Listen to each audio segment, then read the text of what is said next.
Y quiero hoy día compartir con ustedes de un libro muy interesante y a la vez también muy enigmático. ¿Por qué enigmático? Porque es un libro que ha sido muchas veces estudiado y se han sacado principios maravillosos de él, como también el libro nos ha llevado a profundas preguntas que hasta el día de hoy muchas de ellas o algunas de ellas no han sido contestadas a cabalidad.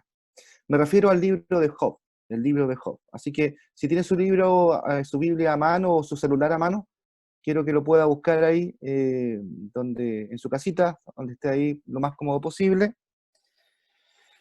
Eh, y quiero comenzar leyendo un versículo que es en el prólogo, en este caso, de este libro, que está en el capítulo 1, en el versículo 20 y versículo 21. ¿Ya? Eh, Mientras te lo busca, libro de Job, el capítulo 1, versículos del 20 y el 21. El 20, el 21 y el 22. ¿Ya? Vamos a leer esta parte. Si ya lo puedo encontrar, ¿me puede levantar el dedito? No, bueno, ahí. Exactamente. Así como estamos todos en modo virtual, entonces con el dedito ahí, para que saber que ya está todo encontrado este texto del libro de Job. Repito entonces el libro de Job, el capítulo 1, del versículo 20 al 22. Lo voy a leer. Puede variar un poco las versiones, pero en el fondo el contenido es el mismo, el mensaje es el mismo. Dice, entonces Job se levantó y lleno de dolor, se rasgó la ropa, se rapó la cabeza y se inclinó en actitud de adoración. Entonces dijo, desnudo vine a este mundo y desnudo saldré de él. El Señor me lo dio todo y el Señor me lo quitó. Bendito sea el nombre del Señor. Así pues, de todo, Job no pecó ni dijo nada malo contra Dios. Si yo les preguntara a ustedes cuántos han leído el libro de Job, estoy seguro que más, yo creo que el 100% de los que están acá por lo menos han pasado por el libro o han leído algún extracto de él, ¿verdad? Puede levantar el dedito para yo saber si lo han leído, ¿verdad? Bien, perfecto. Generalmente uno cuando lee el libro de Job, hay ciertos versículos que son como emblemáticos de este libro. Y justamente estos versículos que yo acabo de leer son, pero muy conocidos, donde se ve justamente un Job totalmente entregado a los designios, ¿verdad? A la providencia divina, ¿ya? Y hay otro versículo que es muy conocido también de este libro, que está en el capítulo 17, y dice, y se lo voy a leer, no lo busqué, pero cuando yo se lo lea inmediatamente ustedes se van a dar cuenta cuál es. El 19. Eh, Uy, se me perdió.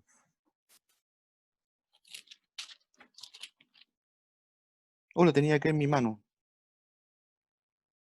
Ya, pero ese versículo es muy conocido, ahí lo voy a buscar, se me perdió la cita.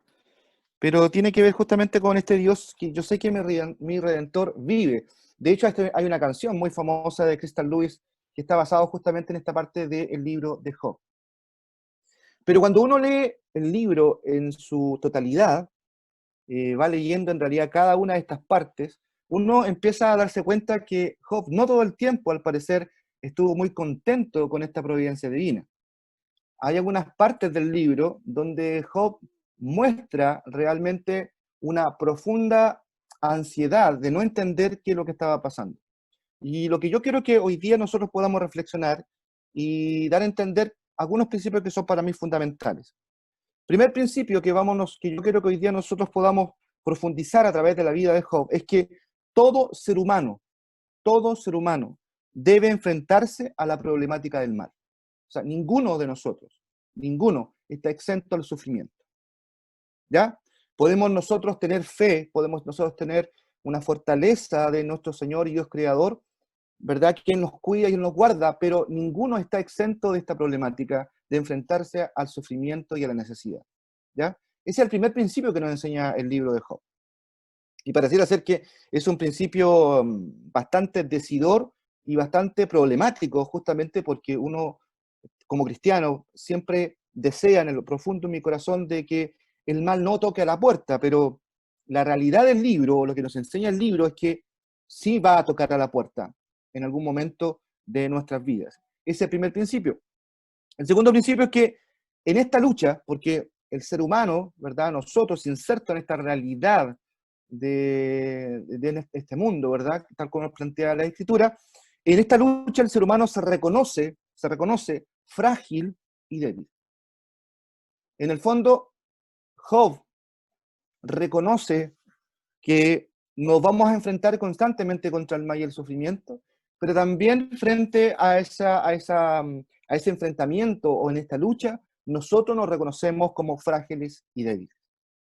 Y el libro, si usted, yo lo quiero invitar, yo creo que hoy día vamos a hacer una introducción al libro, pero me gustaría que usted en su casa, con su familia, o en este tiempo de fin de semana, ¿verdad?, tenga la posibilidad de leer parte de esta escritura, ¿ya?, para que usted vaya entendiendo, ¿verdad?, qué mensaje o qué propósito nos quiere enseñar este libro. Por lo menos vamos a empezar con estos dos principios que para mí son fundamentales, en que no podemos nosotros evitar enfrentarnos al mal, a la necesidad del sufrimiento. Y segundo es que somos frágiles y débiles, ¿ya? Esos principios para empezar. Hay otros más que los vamos a ver al final, donde claramente el libro pareciera ser que nos enfrenta a esta realidad que muchas veces es muy dolorosa, que es muy fuerte enfrentarnos a ella, pero también el libro nos da una esperanza, una esperanza. Y esa esperanza obviamente está justamente en ese Dios creador, en este Dios que interviene justamente en la historia de Job, en este Dios que durante casi todo el libro, si usted lo va a leer y lo ha leído, durante todos los procesos que vive Job, primero con sus amigos, que entre comillas no eran tan amigos que digamos, y que cada uno entrega su discurso, su perorata con respecto al dolor y al sufrimiento, Dios mantiene silencio. Eso es lo interesante de este libro. Y Dios habla casi al final, casi en los capítulos finales del libro, es donde Dios habla y se escucha su voz de esperanza. Pero en todo este proceso, Job, en algunos pasajes que vamos a leer, da a entender que, si bien es cierto, no niega la existencia de Dios, Job, pero sí, al parecer, reniega de su ausencia en el dolor. ¿Ya? Pero luego Dios, al final, de una forma magistral, ingresa a la historia. Si podemos ocupar nosotros una metáfora de este libro, que a mí me encanta leerlo, y me encanta este texto, es que tenemos que asociarlo a casi un gran teatro, a un gran teatro donde hay un escenario proclive, un escenario donde aparecen estos personajes, en este caso Job, que es el personaje principal, y comienza entonces a ocurrir escena tras escena, donde van aconteciendo hechos que son relevantes en la vida de Job, pero que también son hechos relevantes para toda vida cristiana en el día de hoy. ¿Ya? Entonces, aquí hay varias imágenes interesantes del libro. El libro comienza, un ejemplo, con una imagen decidora, que habla sobre el diablo, Satán, que se asume como el acusador. Y efectivamente, la función de esta figura, de este personaje en este escenario, ¿verdad?, en este ámbito teatral de este libro del Job, es que él va justamente frente a Dios, frente a la reunión, en la versión de acá me aparece reunión, o en el tribunal de Dios, reunión de Dios, va a acusar a Job, ¿ya?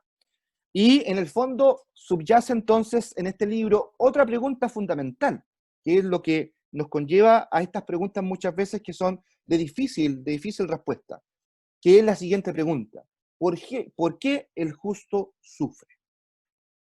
¿Por qué el justo sufre? ¿Verdad? Que es una pregunta que lo hace Job desde el inicio hasta el final del libro, y que, siendo justo en su lectura, pareciera ser que esa pregunta no tiene una respuesta definitiva. ¿Por qué el justo sufre? Y en el fondo es una pregunta que siempre ha estado presente en toda la historia de la humanidad. ¿Por qué la gente sufre?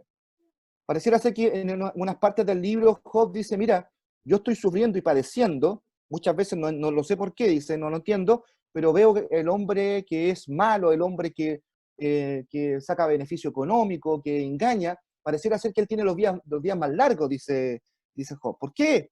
Porque si yo he tratado de toda mi vida de servirte, de estar contigo, de poder estar cercano a tu voluntad, yo estoy sufriendo? Esa pregunta es fundamental en este libro. Y yo sé que en el fondo todos nosotros, en algún momento, en medio del sufrimiento, nos hemos hecho esta misma pregunta. ¿Por qué sufrimos? ¿O por qué estoy sufriendo quizás en este momento? Si yo he tratado en mi vida de ser fiel a tu palabra, ser fiel a tu voluntad, ¿por qué me veo enfrentado a la enfermedad? ¿Por qué me veo enfrentado al mal? ¿Por qué el mal golpea mi puerta y por qué tengo que yo sufrir? Versus otras personas que no te sirven, que no te aman y pareciera ser que van en el camino adverso a lo que yo estoy haciendo, pareciera ser que ellos son felices. Yo sé que alguna vez yo me lo he hecho, me lo he preguntado, y yo sé que también usted lo ha hecho también. Entonces, en estas imágenes y en el fondo en esta pregunta, van surgiendo los otros personajes de esta historia. Y estos protagonistas son, primero, los discursos de los teóricos de la desgracia, porque así le llamo yo, son teóricos de la desgracia, estos tres amigos que frente a la desgracia de Job, ellos van y se van a entrevistar con Job para tratar un poco de explicarle desde la teoría el por qué él está sufriendo. ¿Quiénes son ellos? Elifaz, Bildad y Sofar. Lea usted los primeros capítulos del libro Job y va a encontrar en cada uno de ellos un discurso teórico, teológico, en el fondo, teórico-teológico de la desgracia de Job. ¿Ya? Y cada uno de ellos, ¿verdad? No tenemos tiempo en esta mañana de hacer una profundización de cada uno de estos discursos, pero son discursos de la desgracia de Job. Y cada uno lo habla desde su planteamiento teológico del por qué Job está sufriendo. Segundo, el mismo Job ahora, en la segunda escena, negando estos discursos. Esto es lo interesante de Job. Escucha a estos amigos, pero en el fondo, en la segunda parte de la escena de este libro, niega el discurso de sus amigos apelando a su inocencia. Esto es como un tribunal, si lo puede colocar, quizás otra imagen interesante de este libro, como un gran tribunal. Ahí Job sentado, siendo juzgado por estos tres amigos teóricos de la desgracia. Y luego Job, entonces, en la segunda escena de este tribunal, negando toda y cada una de las posturas teóricas de sus amigos y a la vez alegando inocencia. Y finalmente, en la tercera escena de este tribunal, la irrupción de Dios. La irrupción de Dios en este escenario, en este teatro, ¿verdad? En este escenario histórico de Job. Dios trata entonces de colocar todo en su justo lugar, ¿ya? Sin embargo, fíjese, la pregunta del por qué el justo sufre pareciera ser que tampoco tiene una respuesta totalmente eh, asequible. Con esto no estoy diciendo que Dios sea menos poderoso o menos capaz de responder a esto. No, lo que estoy diciendo es que de alguna forma Dios da justamente en el ámbito de la libertad humana muchas respuestas, pero también muchas de ellas están totalmente inconclusas. En el ejercicio que nosotros, en nuestra reflexión humana, nuestra libertad y nuestra conciencia humana, ir buscando un sentido en nuestra existencia. Esa es la razón de por qué el hombre durante toda su vida y durante todo el proceso de su vida aquí en la tierra siempre ha buscado respuestas a sus preguntas y pareciera ser que Dios nos da esa posibilidad en nuestra libertad de buscarlas. Entonces, fíjese, tres escenas importantes de este gran teatro del tribunal de Dios. Primero, este hombre sufriendo llamado Job, un hombre en el prólogo diciendo, mira, tú todo me lo has dado, Dios, ahora tú me lo quitas, la gloria sea para ti. Luego la irrupción de estos tres amigos, estos teóricos de la desgracia, que ingresan a este lugar y comienza cada uno entonces a explicar desde su perspectiva teórica, teológica, el por qué Job está sufriendo. Luego Job irrumpe en esta escena teatral, en esta escena del tribunal, dice, mire, ustedes están equivocados porque yo soy inocente. Y finalmente, Dios irrumpiendo, colocando todo en su justo lugar. ¿Se acuerda de esa parte bonita que coloca y que le dice Dios a Job? Le dice, ¿dónde estabas tú? Le dice Dios, cuando yo hice todo.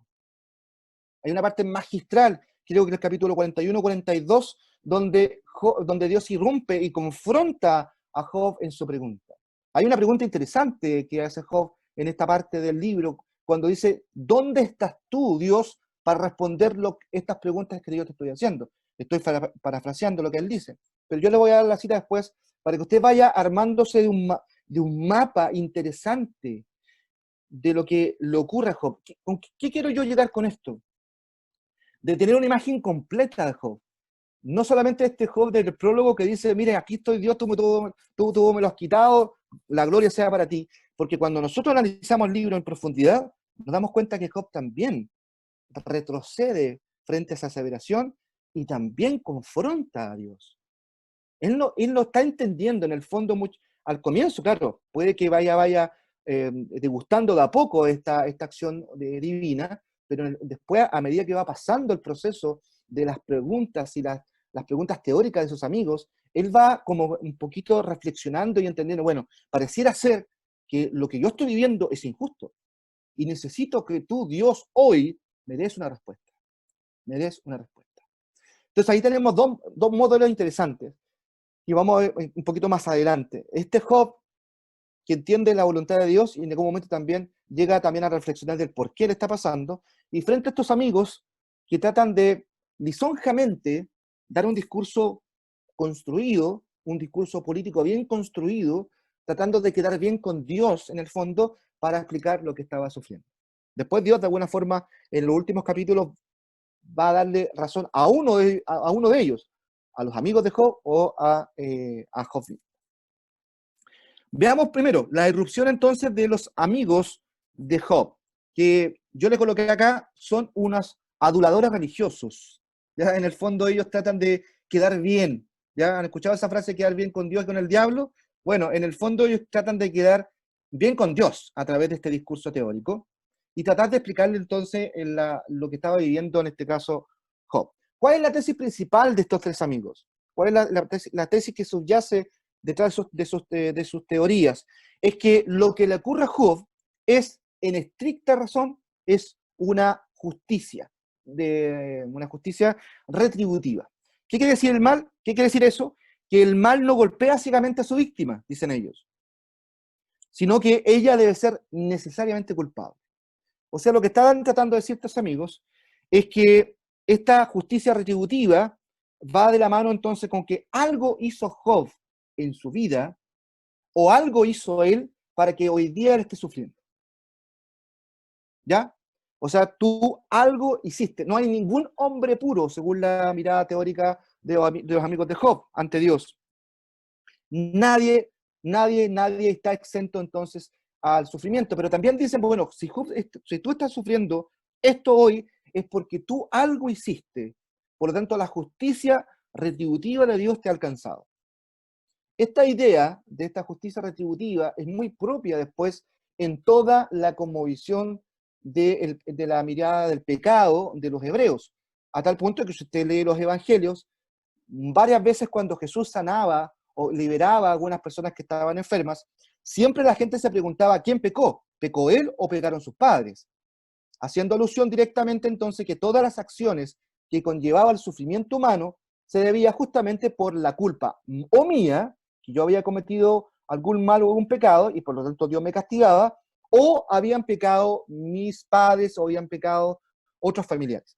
En el fondo ellos están dando una razón. Esto se llama teodicea, que es una forma de defensa de Dios. En el fondo ellos están diciendo, mira, aquí Dios no tiene la culpa de lo que tú estás padeciendo, sino que la culpa es tuya. Eres tú el que ha pecado, eres tú el que ha caído, eres tú el que ha cometido una falta tan profunda que Dios obviamente está aplicando justicia retributiva sobre tu pecado. ¿Ya?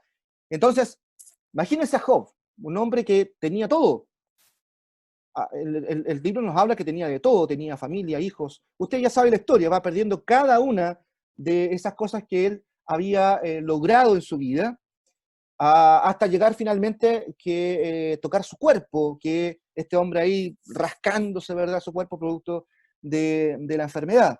Entonces, imagínense este hombre enfrentado a estas circunstancias de sufrimiento y que vengan estos hombres, entonces estos amigos, y en su afán entonces de defender a Dios, entonces le achacan a Job todas las consecuencias de su mal o todas las consecuencias entonces de su sufrimiento. Mire, vamos a leer. Aquí vamos a ocupar nuestra Biblia, Job capítulo 5, del 8 al 21. No vamos a leer quizás todos los versículos, pero voy a leer algunas partes para que vayamos viendo un poco la argumentación de estos amigos de Job.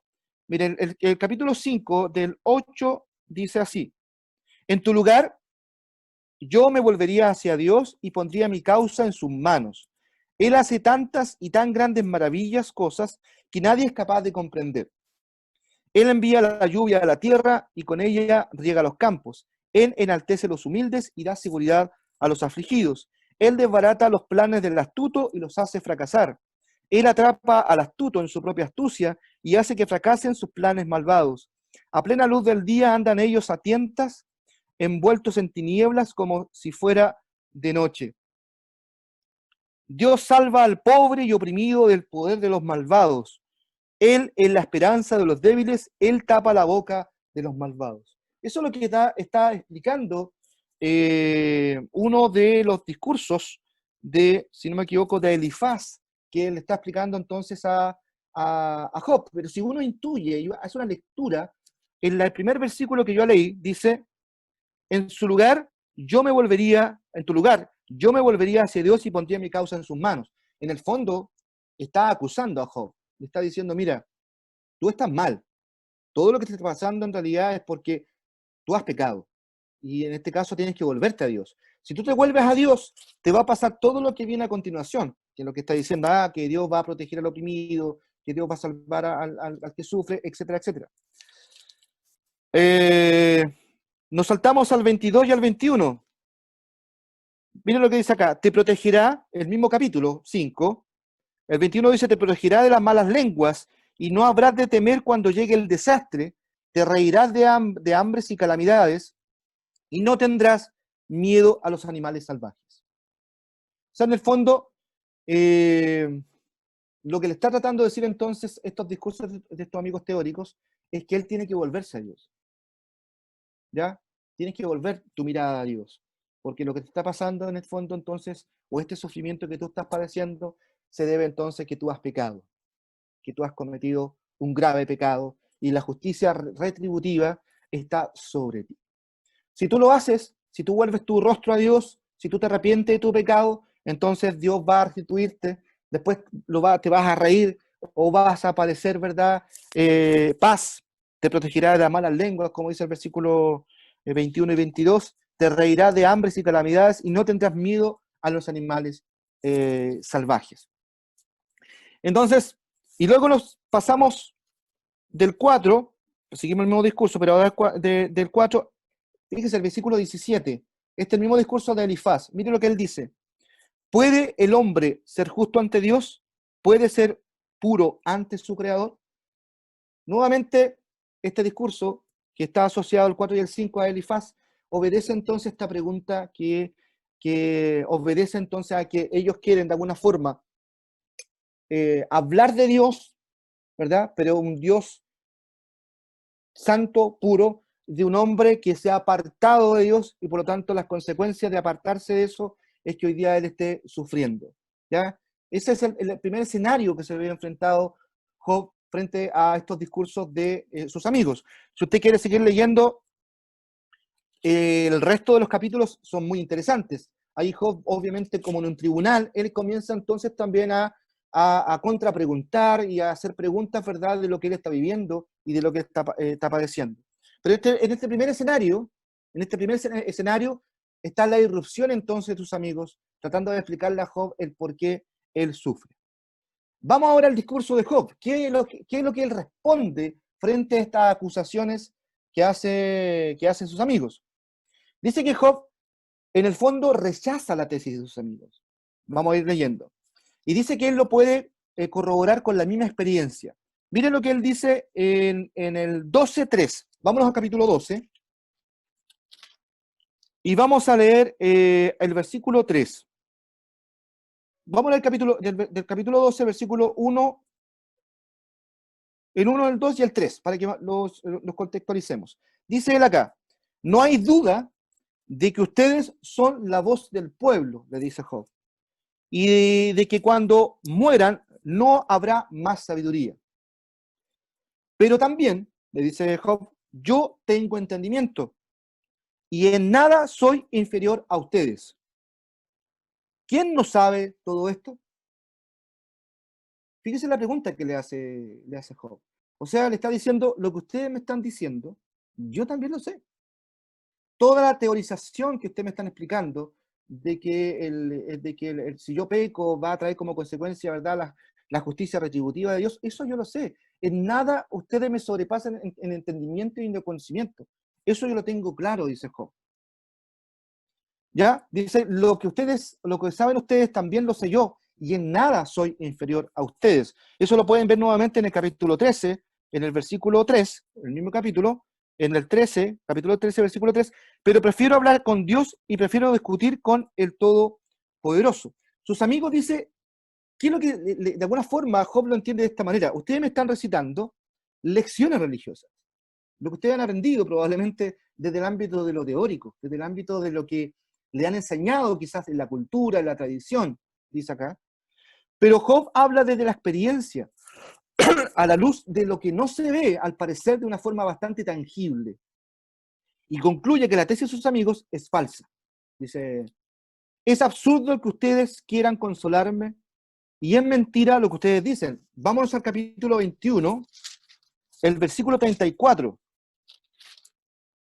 El versículo 21, el 34, nuevamente hay otro discurso de Job en su defensa. Y mira lo que él dice en el versículo 32 y 33 del capítulo 21, cuando él ya ha escuchado todas las teorizaciones de sus amigos. Él dice así, y cuando al fin te llevan a enterrar, todos en cortejo te acompañan, unos delante y otros detrás, y hacen guardia en el sepulcro. Y hasta la tierra es suave, ¿verdad? Para él, está hablando sobre el concepto de la muerte. Pero miren lo que dice acá, es absurdo que ustedes quieran consolarme, es mentira todo lo que dicen. Es de una forma potente, avasalladora, la manera en que Job, ¿verdad?, después de todos los discursos de sus amigos, y él trata entonces de ¿cómo se llama?, de poder explicar su sufrimiento, dice, mire, ustedes, lo que ustedes me están enseñando o lo que ustedes me están diciendo, eso ya yo lo sé. Pero es absurdo lo que ustedes me están diciendo, dice. Es absurdo, dice acá. Y es mentira todo lo que ustedes me están diciendo. Y la razón del por qué Job dice eso, porque la experiencia a él demuestra todo lo contrario. Eres un hombre justo, dice él, y estoy sufriendo. Y más adelante en otro versículo dice, yo miro hacia mi alrededor y veo cómo a la gente mala, cómo veo a aquellos que se aprovechan del pobre, aquel que se aprovecha del desvalido, no sufren. Y tienen una vida sosegada y tienen una vida hasta cuando se mueren tranquilamente en su sepulcro, dice él. Y no sufren, dice Job. Entonces, él dice, su teología clásica se destruye. Todo es lo mismo, dice Job, y es lo que pienso que destruye a culpables y a inocentes. Miren lo que dice el capítulo 9, versículo 22. Vamos a leer varias partes del libro para que ir entendiendo parte de la forma en que Job se está defendiendo. Dice acá, lo voy a leer un poquito más adelante, el 20 dice, por más recto e intachable que yo fuera, él me declara culpable y malo. Se está refiriendo a Dios, Job. Por más que recto e intachable que yo fuera, él me declara culpable y malo. Yo soy inocente, pero poco importa, yo estoy cansado de vivir. Fíjese esta expresión de Job. No es el mismo Job del prólogo al inicio, cuando él dice, Señor me ha quitado, todo me lo ha dado, Dios me ha quitado, y aquí, Señor, sea tu voluntad. Acá él dice, en el fondo dice, yo estoy cansado de vivir. Y esto muestra la profunda humanidad de Job, que es un hombre de carne y hueso igual que nosotros, que sufrimos, que perdemos las esperanzas muchas veces, que vemos que al parecer Dios muchas veces está ausente en nuestro sufrimiento, vemos la desesperación. O sea, Job no es la excepción a todo el dolor y al sufrimiento. Y miren lo que dice después, y todo es lo mismo, y esto es lo que pienso, que él destruye lo mismo a culpables que a inocentes. Job alega inocencia. Alega inocencia y reconocería que tengo la razón, me declararía inocente, me dejaría libre para siempre, ¿verdad? Y volvamos al capítulo 23 del versículo 7, que es lo que yo lo estoy diciendo, dice el capítulo 23, versículo 7, y reconocería que tengo la razón, me declararía inocente, me dejaría libre para siempre. Pero busco a Dios en el oriente y no está allí. Lo busco en el occidente y no lo encuentro. Fíjese usted, no sé si a usted le representa, a mí sí, en algún momento de mi vida, también lo he intentado buscar y pareciera ser que ha estado ausente, ¿ya? Pareciera ser que aquí Job está en un profundo hoyo existencial, está palpando la profunda oscuridad de su alma. Es un hombre que está profundamente sufriendo, haciéndose cientos de preguntas del por qué estoy aquí y cuál es la razón de este sufrimiento. Este es distinto, obviamente, al Job del prólogo que leímos hace un momento atrás. Es totalmente distinto. Este Job que estamos viendo acá es un Job que se ve enfrentado a una realidad que no se condice al discurso teórico de sus amigos. O sea, no entiendo lo que ustedes me están tratando de explicar, porque yo, en mi experiencia, veo algo totalmente distinto. ¿Ya? No veo lo que ustedes me están tratando de explicar. Job sabe que su interrogante no ha tenido respuesta. Él sabe, en el fondo, que no hay respuesta y queda frente a un misterio que es totalmente insondable. Totalmente insondable. Frustrado, porque aquí vemos un hombre que está frustrado, un hombre que está desarmado, que rechaza la lógica de sus amigos, y si rechaza esa lógica, que es la teorización de lo teológico, en el fondo él sabe que si rechaza esa teoría, en el fondo está quedando en un escenario de desesperación y en un escenario de desesperanza. O sea, si en el fondo él rechaza eso, la respuesta religiosa, ¿dónde está, dónde yo me tomo, de dónde yo me agarro entonces para seguir confiando en ti, Dios? No sé si a usted le ha pasado alguna vez eso. Les pregunto. Ahí, respóndase ahí dentro de su cabeza. Si alguna vez usted ha pasado por esta situación de Job. Muchas veces nosotros nos quedamos con el Job del prólogo. Y este hombre que acepta todo lo que venga, la prudencia, y venga, y nos quedamos con esa opción. Pero nos olvidamos de que en el intermedio de este proceso tenemos a este Job. A este Job que ha perdido la esperanza. A este Job que encuentra que es injusto lo que le está pasando. A este Job que confronta a Dios. A este Job que interroga a Dios. Y que le dice, oye, te busco y te busco, no te encuentro. Y no hay respuesta a la pregunta que yo te estoy haciendo. Yo sé que en el fondo todos nosotros alguna vez hemos vivido, y en el fondo es un Job profundamente humano, una profunda humanización de este mensaje. Entonces, de esta manera, en todo este proceso de desesperación, en todo este proceso de búsqueda de Job, vemos entonces un segundo episodio, la indignación de Job. Después que él se confronta a esta teorización de sus amigos, viene una segunda escena o acto de este teatro, donde Job se vuelve a Dios y busca las preguntas, que es la pregunta que yo le acabo de hacer. ¿Por qué estoy sufriendo? Pregunta él. ¿Cuál es la intención? Llega a ciertas conclusiones en su discurso, aplastado por el peso del mal, por el peso del sufrimiento, choca con Dios. Y fíjese, vamos a leer algunos versículos del libro para que vayamos colocándolo en contexto lo que él dice. Vámonos al 6.4, capítulo 6, versículo 4.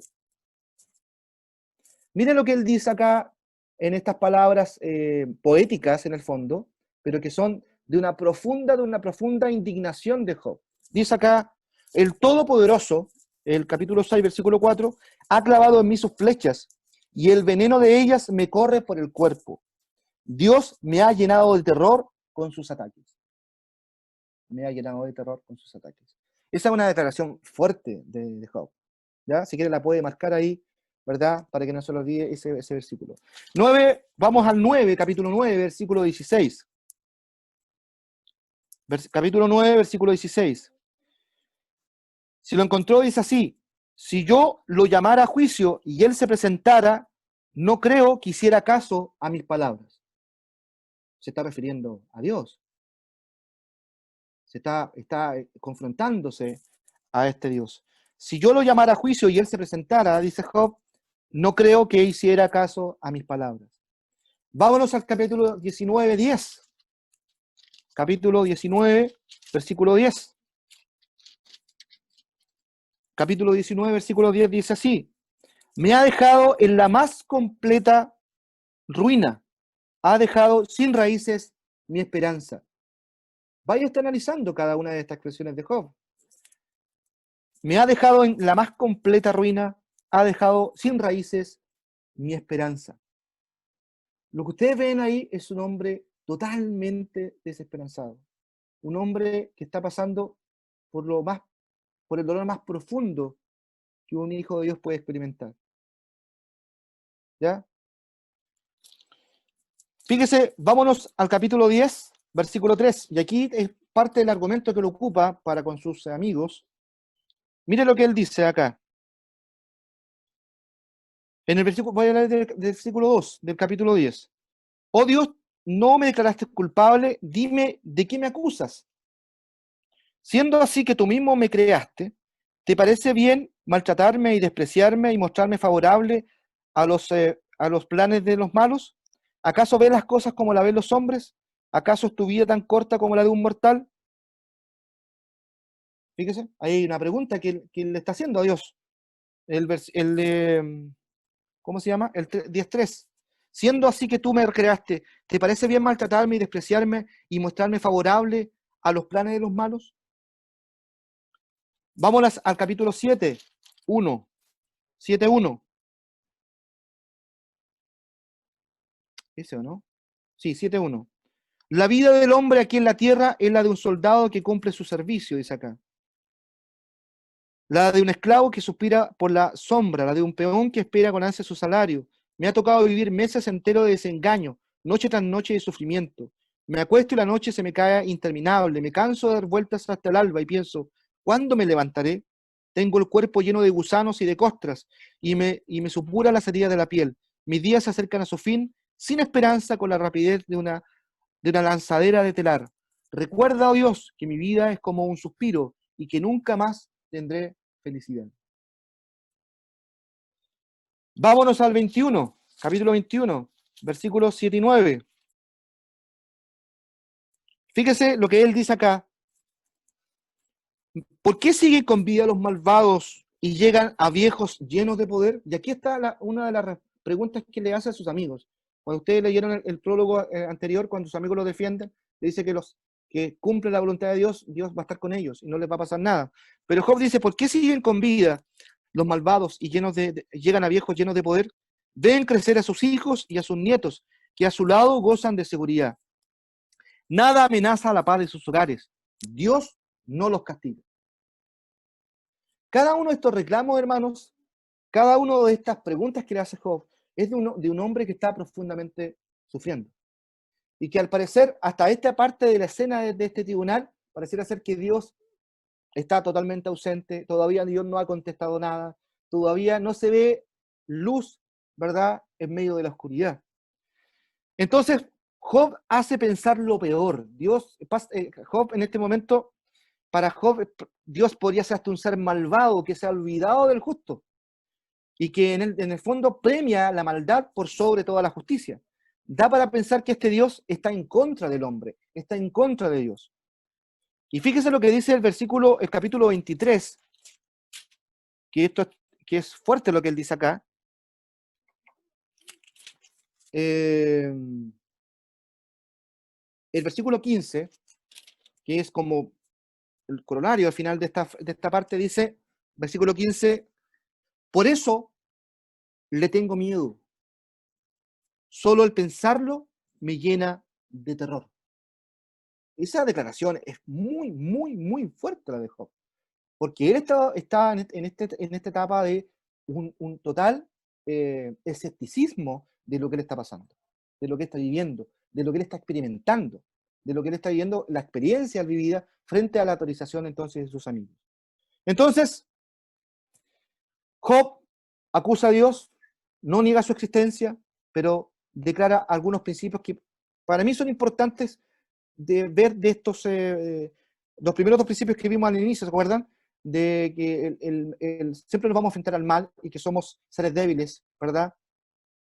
Pero que hay principios fundamentales que podemos sacar también de esta primera parte, ya estamos llegando a la intervención de Dios.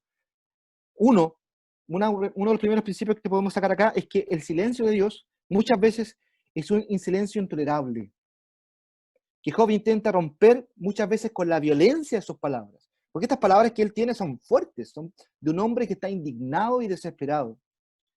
Pero Dios permanece impertérrito. Dice que aparece ahí atrincherado en su silencio, le coloqué yo interesante, atrincherado en su silencio. Te pido ayuda, dice Job. Fíjese, el capítulo 30, el versículo 20, dice, y lo leo acá, te pido ayuda, oh Dios, y no respondes. Te suplico y no me haces caso. Entonces, el silencio de Dios, en el fondo acá, porque ya conocemos toda la historia, no implica un abandono o una inexistencia de Él. Es un principio fundamental. Muchas veces Dios, hermanos, va a guardar silencio. Va a guardar silencio. Y pareciera ser que no va a dar respuesta a todas nuestras preguntas. Pareciera ser que ese es un principio fundamental de este libro. ¿Ya? Que si queremos muchas veces esperar una respuesta muchas veces audible de lo que queremos y muchas veces el silencio nos invade, parece ser que también eso es parte de un propósito de él. Por lo menos Job nos da a entender este principio insondable de su silencio. Segundo principio, el deseo de encontrarlo, el rostro de Dios se ha borrado, pero Dios nos ha muerto. Dios simplemente está ausente. ¿Ya? Pero no inexistente. El 23:8, mire lo que dice acá, perdón, el capítulo 23:8, dice, a ver, no, 26, me he equivocado, 23:8, está acá. Pero busco a Dios en el oriente y no está allí, lo busco en el occidente y no lo encuentro. Es una pregunta muy propia. Por eso hoy día nosotros, un ejemplo, podemos entender de una sociedad escéptica, de una sociedad que ha negado la existencia de Dios, porque no ha entendido que muchas veces la presencia de Dios se manifiesta también en su silencio, en su ausencia. Que Él está ausente no significa bajo ningún punto de vista que Él no exista. Eso es lo que nos está enseñando Job. Puede ser que en el sufrimiento que hemos padecido, que estamos padeciendo o que padeceremos, muchas veces veremos su silencio, su ausencia, pero no su inexistencia. Y luego entonces, el tercer principio que rescato acá, una experiencia inextirpable, porque a pesar de todo, Job, a pesar de sus reclamos, a pesar de todo lo que hemos leído, vámonos al 19, versículo 25-27. Y yo sé que mi Redentor vive, y que Él será mi abogado aquí en la tierra, y aunque la piel se me caiga a pedazos, yo en persona veré a Dios. Esto lo dice Job, pero después de todo el proceso que hemos leído nosotros, después de todo su proceso de desesperanza, su proceso de indignación, un hombre que a pesar de todo eso, logra sacar su voz de esperanza. Sé que mi Redentor vive. Es interesante, ¿no? No sé si a ustedes la refleja en su vida, en sus esperanzas. Yo sé que todos nosotros hemos pasado en algún grado cada una de estas preguntas de Job. Y no es solamente esta respuesta idealizada, teórica, teológica de sus amigos, que le dicen, mira, Dios está aquí, te va a fortalecer, te va a ayudar. Y es la respuesta que todos esperamos. Y que muchas veces podemos predicar en un púlpito o en un estudio. Pero la experiencia nos dice muchas veces lo contrario, y pareciera ser que es un principio de contradicción. Pero aún así Dios en su contradicción, Dios en su ausencia, Dios en el dolor está presente. Entonces, Job había lanzado un desafío a Dios, fíjese. La idea, explícame por qué me atacas, ¿te parece bien oprimirme? Eso está en el capítulo 10, creo que eso lo leí. No sé cómo estoy de tiempo, Freddy, me estoy pasando mucho, no sé. O voy bien, no sé. ¿Todo bien? Ah, ya, ok. 10, el 2 y el 3. Yo creo que lo más que hay con su lápiz, como usted quiera, esta pregunta es fundamental. Dice, oh Dios, no me declaraste culpable, dime de qué me acusas. Siendo así que tú mismo me creaste, ¿te parece bien maltratarme y despreciarme y mostrarte favorable a los planes de los malos? Es una pregunta que le hace Dios que le hace Job a Dios. Pero aquí está la respuesta de Dios. Y aquí está justamente después de un silencio casi infinito, Dios interviene nuevamente en este escenario, en esta escena teatral. En el capítulo 38, versículo 4. Entonces Dios le dice a Job, dice entonces el Señor le habló a Job en medio de la tempestad. ¿Quién eres tú para dudar de mi providencia y mostrar con tus palabras tu ignorancia? Aquí está la respuesta entonces. Yo creo que de alguna forma lo divino estaba ahí, pero absorto, esperando el momento propicio para intervenir en todo este proceso de sufrimiento de Job. Hasta que finalmente esta pregunta, explícame por qué tú me atacas, Dios. ¿Te parece bien oprimirme? Le dice Job. Y Dios le responde, ¿quién eres tú para dudar de mi providencia y mostrar con tus palabras tu ignorancia? Eso está en el capítulo 38. Es precioso. Si quiere usted lo puede leer. ¿Qué le muestra Dios? Aquí hay otros principios interesantes que le muestra Dios acá a Job. Primero, le muestra la hermosa creación. Si usted sigue leyendo el capítulo 38, va a dar cuenta de eso. Una lección de sabiduría. El mundo tal cual está no es absurdo a pesar de la presencia del mal. Le está diciendo, de alguna forma, Dios le está diciendo eso a Job. Su acción y amor está en él, aunque pareciera ser que el mal reine. Le está diciendo, mira, el mundo lo creé yo. Yo soy el creador de todo cuanto existe. Y al parecer, muchas veces el mundo se comporta de una forma absurda, sin sentido, y pareciera ser que mi presencia está totalmente ausente de esto. Te digo que no es así. Te digo que mi amor y mi acción permanecen presentes en medio del caos, en medio del absurdo. O sea, Dios no está negando, hermanos, no está negando el absurdo en la realidad, no está negando el sufrimiento en la realidad, pero Él dice y nos promete que en medio de ese absurdo, de en medio de esa desazón, yo estoy contigo. Yo estoy contigo. Y eso lo está diciendo. Yo soy creador. ¿Quién eres tú para reclamarme eso? Yo hice todo lo que tú estás viendo hoy. Y en el caos y en el absurdo que tú me estás hoy día reclamando, yo no estoy ausente. Todo lo contrario, estoy presente en él. El poder de Dios, dice, el mar, por más monstruoso que sea, no escapa del poder de Dios. Y aquí se ocupa una figura interesante del capítulo 40, que no lo vamos a leer por tiempo, pero ocupa dos figuras importantes, dos monstruos marinos, Leviatán y Behemoth, que son dos monstruos marinos. Esta figura de monstruos, lo que quiere Dios de alguna forma recalcarle acá, Dios, es que Dios está en control de todo.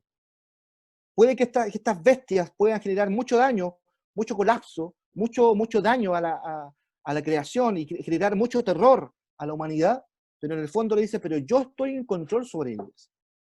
El poder de Dios está en control sobre ellas.